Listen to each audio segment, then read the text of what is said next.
I'm Jeff Rubenstein from the PlayStation blog. Here we are in the PlayStation booth, and I'm pleased to be joined by Emily and Claudia, who you may know a little bit better as Elena and Chloe. There's a little bit of similarity in the names there. Is that accidental, do you think?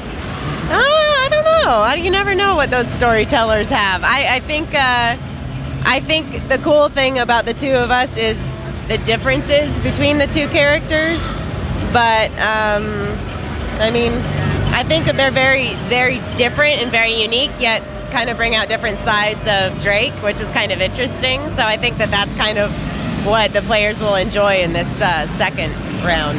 I thought maybe the similarities in the name might indicate that maybe there's a little bit of yourself in those characters. Well, they had talked about, I think when we first started, Nolan had talked about the pattern of everyone's names beginning with the same letter as their characters, and I don't think Amy set out to do it deliberately, but there is some kind of, I think on a subconscious level, it helps her identify with each of the separate voices in the story.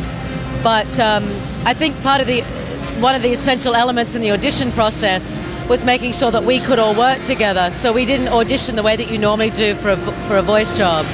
They needed to get us in the room to see if we had chemistry, and it was important for you guys for the first game and for me again with Nolan for the second game. And it's the best job, one of the best jobs I've ever worked on, particularly because of that chemistry. So I think it all sort of feeds into itself, our personalities, the way we work together, and therefore how that informs the way that our characters interact. You're competing with a psychopathic war criminal for a mythological gemstone. I'm sensing some history here. Elena Fisher, last year's model. You talked about the chemistry, and for video games, you know, voice acting, I don't want to say it's an afterthought, but I can't think of a game more than the first Uncharted where voice acting really added so much contextual character to the people. People really identified with, you know, everyone in there, and I know they were very happy to see you in there.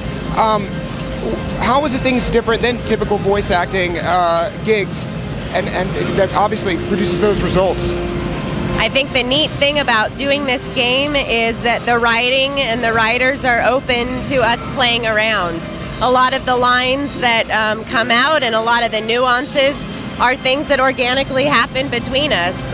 With voice acting, which I mean you could speak more on, but it tends to be so much more like fitting this thing that's already been designed.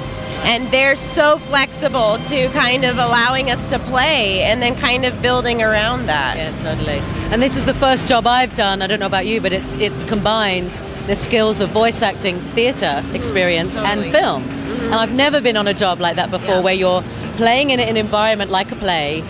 Obviously there's the voice element, that's how ironically we were originally found, and then there's this, you know, technical aspect of, I've also never been in a room where there's about 300 cameras filming us simultaneously, which really informs the performances because it allows us to just do potentially 1 or 2 takes of something, keeps it really fresh.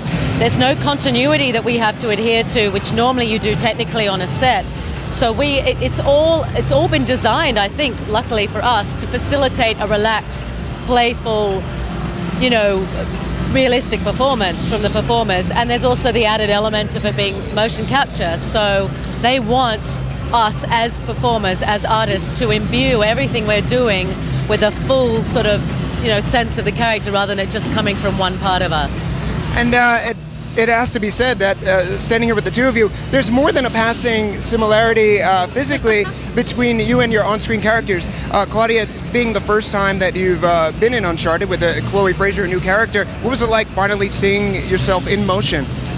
Oh man, I mean, they didn't have to do anything to Emily. She's gorgeous the way she is. I'm so delighted with what they did with my character. I said, make sure she's got great boobs. She's got an amazing backside. I saw someone down there, you know, playing Chloe in the multiplayer sequence, and I was like, you chose me just so you could look at the butt, right? I mean, I would too. But Chloe looks like a really good friend of mine from London. And once the game's released, I'm going to bring it to her attention so she can see it. So I think of her every time I see it. But she's, you know, I'd much rather look at Chloe than me any day of the week. They've done a great job.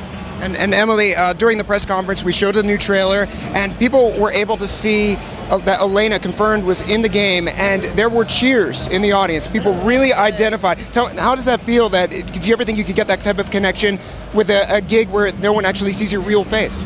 It was really exciting. I remember as soon as we knew when it was going to be launching here, and I remember they emailed me right away to say, oh my gosh, everyone is so excited. I was like, that is so much better than Elena popping back on screen and everybody being like, oh no, why, you know? It's really exciting to kind of be going on to a sequel with her, because what's neat about a longevity of a character is actually being able to show growth. And I think that when you look at Uncharted 1, not only graphically and technologically speaking, but Elena's really grown up, and that's really cool. And I think that the fans that really enjoy her kind of spunk and wit will be able to kind of see a different side to her with her depth in this one. And it's just such an honor to be a part of something that you just really enjoy doing, and yet everyone else is so excited about it as well. It's seriously like an actor's dream. It's awesome. And let's not forget Nolan North, the voice of Nathan Drake. What's it like working with him?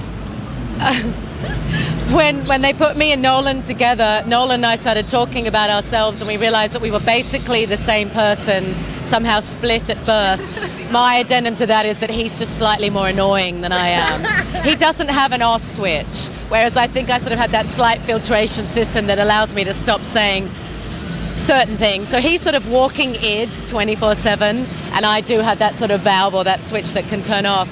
But I was laughing when you were talking about your character developing, because I think Nate was just sort of born a child and stayed a child, which is typical for males.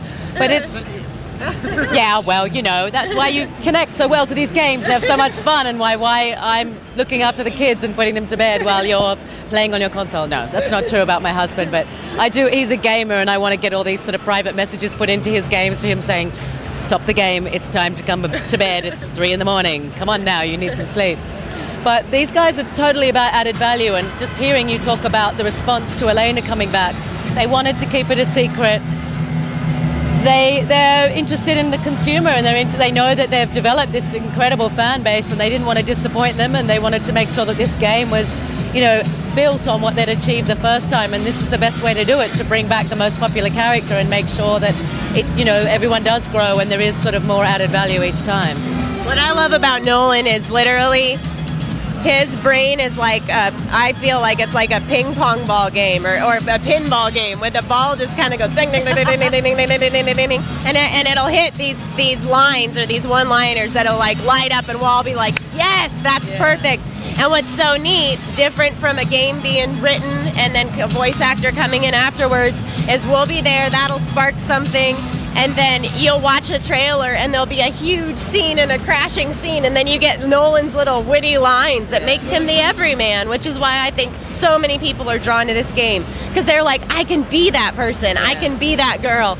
Man, this is the adventure I've really been wanting to go on. And as much as sometimes on the days when they're long and we're like, Nolan, good Lord, you know, it really does. When you see the finished product, we all have to give him a pat on the back and say, you know, you're doing great. Yeah, because it really does make it more personal, because when we're in the booth in ADR doing the sort of multiplayer stuff, he'll say things and players will say later, oh my gosh, that's totally what I was thinking at the time when I was playing the game.